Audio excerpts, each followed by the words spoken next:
Most people think money problems are external. Low pay, bad timing, the economy, other people getting ahead. That's comforting and completely wrong. Money doesn't respond first to effort. It responds to identity. Not what you want, not what you need, but who you believe you are allowed to be. Your income is not just a number. It's a reflection of the standards you tolerate, the roles you accept, and the limits you silently agree to long before money shows up in your life. A decision has already been made internally about what feels normal for you.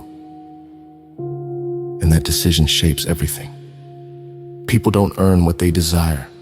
They earn what aligns with their identity. If someone sees themselves as just getting by, their decisions will protect that story.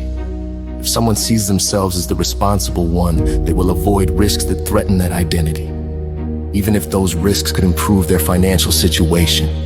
If someone sees money as something other people handle better, they will unconsciously step back when a responsibility appears. This isn't laziness. It's self-consistency. The human mind will fight harder to stay consistent than to improve. That's why sudden increases in money often don't last. If the identity hasn't expanded, the behavior snaps back. Spending rises, discipline drops, stress increases. The money leaves not because the person failed, but because the money no longer matched who they believed they were. Money stays where it feels familiar. Identity determines how you react to opportunity. Some people see opportunity as excitement, others see it as pressure. Some see more money as freedom. Others see it as responsibility they're not sure they deserve. Same situation. Different identity. Different outcome. This is why two people can make the same amount of money and live completely different financial lives. One feels calm, the other feels anxious. One plans long term. The other feels like it could all disappear at any moment. Because identity doesn't just shape income. It shapes how safe money feels in your hands. Most people never consciously choose their financial identity. They inherit it from family conversations, from early experiences, from comments like money changes people, or we're not those kinds of people, or be grateful for what you have. Those ideas feel harmless, they aren't.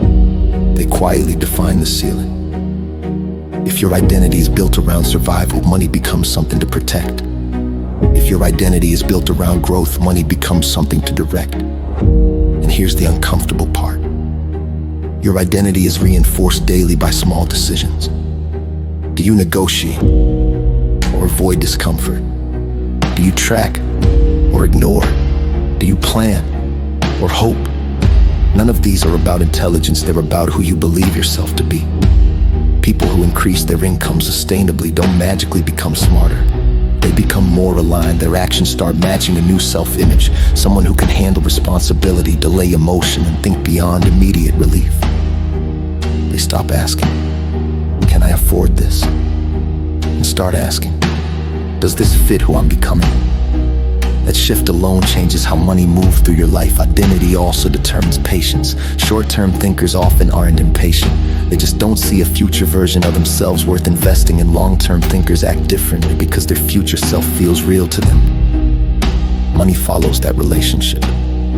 When you respect your future self, you stop sabotaging them. You stop stealing from them through impulse and distraction. You stop treating money like a temporary emotion manager.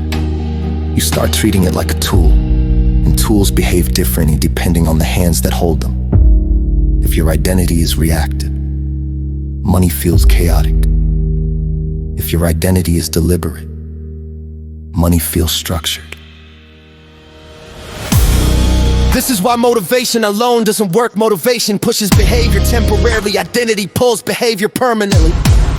You don't rise to new financial outcomes by force. You rise by becoming someone for whom those outcomes make sense. That doesn't mean pretending, it means slowly upgrading the standards you accept, the conversations you tolerate, the excuses you retire. Money responds to clarity.